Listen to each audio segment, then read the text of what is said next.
Any predictions for 2019?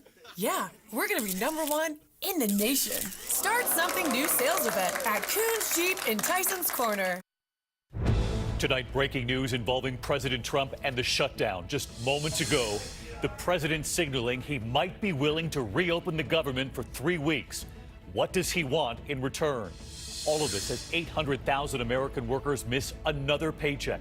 Tonight, the faces, families from across this country, some forced to ration medicine, others pleading with their banks over their mortgage. The deadly hostage standoff, all 5 victims were women. The man wearing a bulletproof vest, carrying a handgun. The race to find a missing 3-year-old boy. Tonight, the 911 call for the first time, and why search teams are facing a major hurdle. The earth giving way in one neighborhood, the ground shaking, families racing out. The police officer who shot his fellow officer, she was hit in the chest and killed. He describes it as an accidental discharge. Tonight, the investigation. And the school superintendent arrested after using her own health insurance to try to help a sick student who'd been missing school because he had no insurance. She speaks out right here tonight. This is ABC World News Tonight with David Muir. Good evening, and it's great to have you with us here on a Thursday night. And we begin tonight with the new developments. Just a short time ago, the president signaling he might be willing to reopen the government for 3 weeks while they continue to debate his border wall. At this hour, Republican and Democratic leaders in the Senate are trying to broker some sort of a deal. The White House had initially said late today that the president would reopen the government for a time if there was a significant down payment on the wall. But a short time later, with our John Carl in the room, the president signaled that down payment was just one idea. So is there movement tonight? Our chief White House correspondent, Jonathan Carl, leading us off.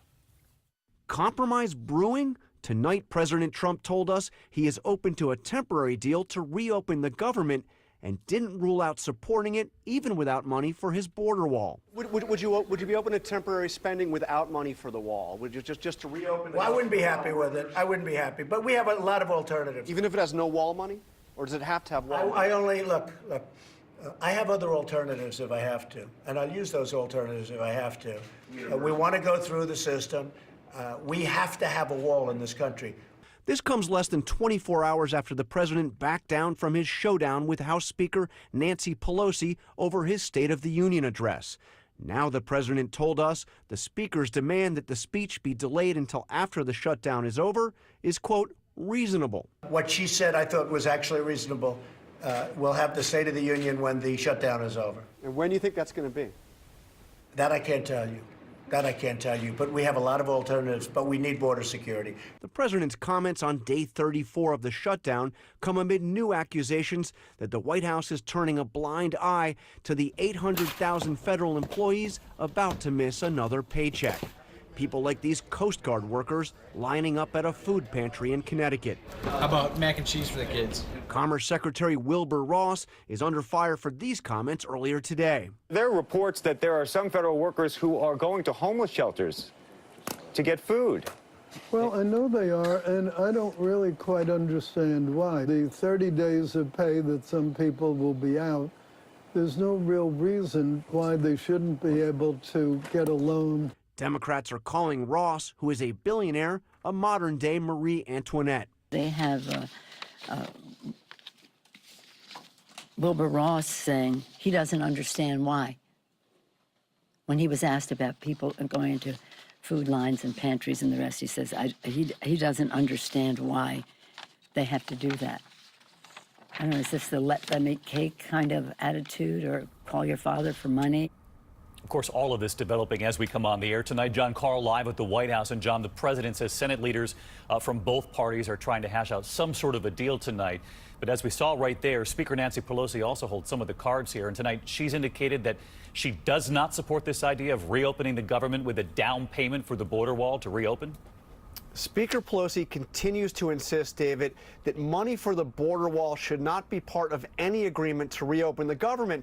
But at the same time, you have the president insisting that the wall must be built one way or the other. He said several times today that there are alternatives. And White House officials tell me tonight that one of those alternatives still under consideration is trying to bypass Congress by declaring a national emergency. David? Many moving parts. All right, John Carl, thank you. Of course, all of this comes on day 34 of the shutdown, more than a month. We have never seen this in our country before. And as the political battles play out, the very real pain for families across this country. Many of those families sending their messages to World News Tonight, some rationing medicine, others now pleading with their banks over their mortgage. ABC's Steve Osunsami continues his reporting. This isn't politics. These are people's lives. The Air Traffic Controllers Union tells us tonight that their members are at a breaking point, that the stress of the job and no paycheck are just too much, and that mistakes are being made. My worry now is we're standing in it. How to keep it. How to keep it. Dan McCabe helps keep the skies safe in Atlanta. When we first met his family, they were trying to get the mortgage company to let a payment slide. Tonight, he's beyond frustrated. As far as where we stand today, I just don't have words for it. I'm disgusted. The struggle of these everyday Americans grows larger and the voices grow louder every minute this shutdown drags on. I received my last paycheck December 31st. Tomorrow I'll miss my second paycheck. I haven't been paid in over 33 days. Tanya in Colorado Springs tells us she could lose her home. Just thinking that this house that we've been making payments on for 16 years, we could lose it. We could lose everything. Mallory at U.S. Fish and Wildlife in Wisconsin is rationing insulin. When the shutdown occurred, I only had a few vials of insulin left in my refrigerator. And I thought, okay, I can't really afford the $300 copay right now for more, so I'm just going to make this insulin last as long as I can make it last. Tim in suburban Detroit can't afford to finish his home repairs. At what point do I resign from this agency? I can't continue to afford to fund my family out of my savings and continue to pay for myself to go to work. I love the work that I do, and I need to have an income to do it. In very personal messages to ABC News, they don't ask for sympathy. They ask for Washington to solve this.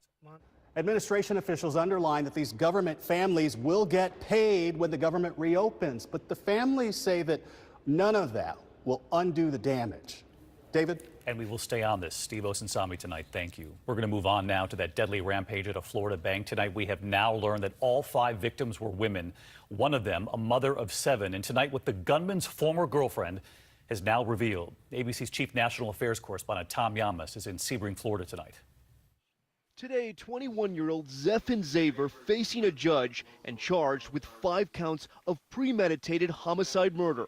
Police say the alleged shooter walked into the SunTrust Bank with a bulletproof vest and a 9mm handgun, forcing the 4 employees and loan customer to the ground, shooting them execution style.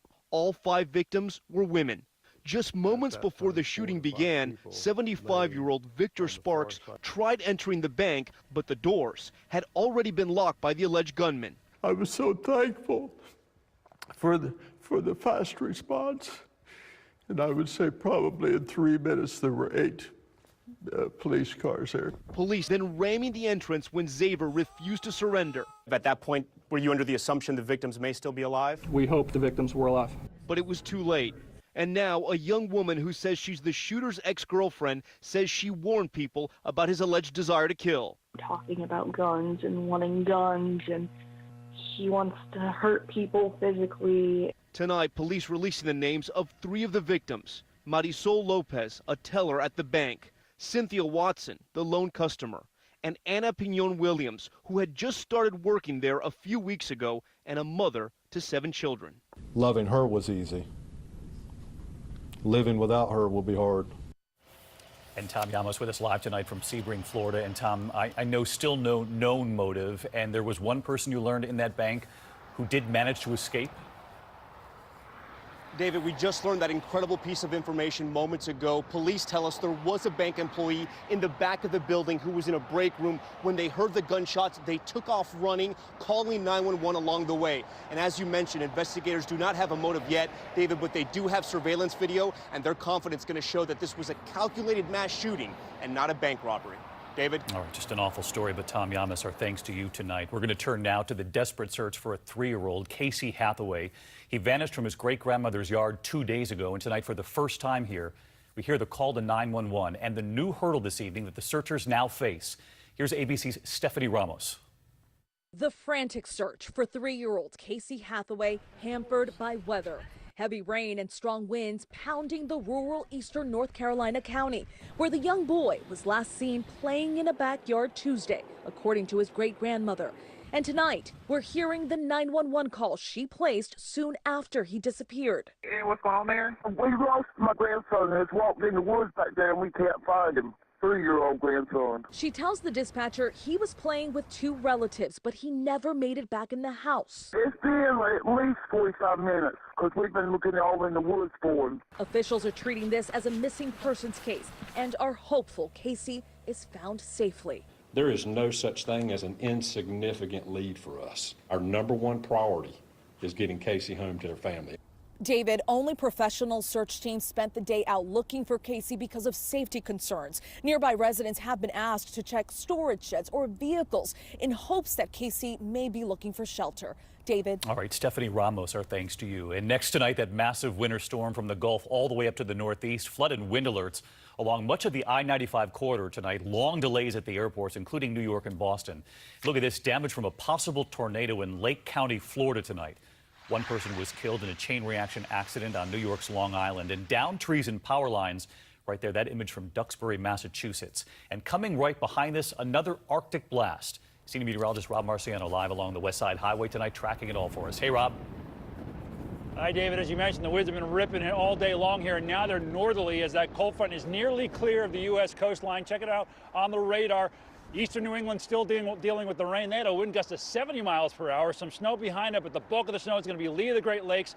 Warnings up for Buffalo, western New York, and western Michigan. Look at the core of the cold there tomorrow morning. Minus 22 in Chicago. That's dangerous cold for a wind chill. We'll feel as cold as 9 in Nashville. And it all slides to the east on Saturday morning. Teens, New York, Philly, Boston, below 0 in Burlington, and another shot of cold there in the middle of next week.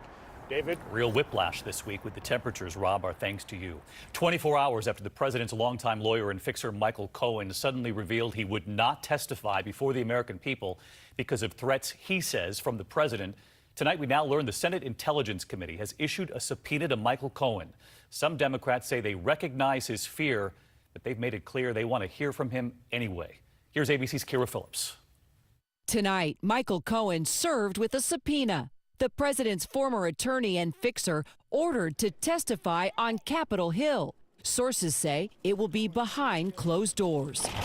It comes just a day after he canceled his public testimony, citing concerns for ongoing threats against his family from the president and his lawyer. The president suggesting it's Cohen's father-in-law who should be investigated. He should give information maybe on his father-in-law because that's the one that people want to look at. And Rudy Giuliani suggesting he might be a criminal without offering any evidence. So it's okay to go after the father-in-law? Now, of course it is. If the father-in-law is a criminal, we talked about Ukrainians, his father-in-law is a Ukrainian. His father-in-law has millions and millions. Of course it's not. I'm telling you, it comes from the Ukraine.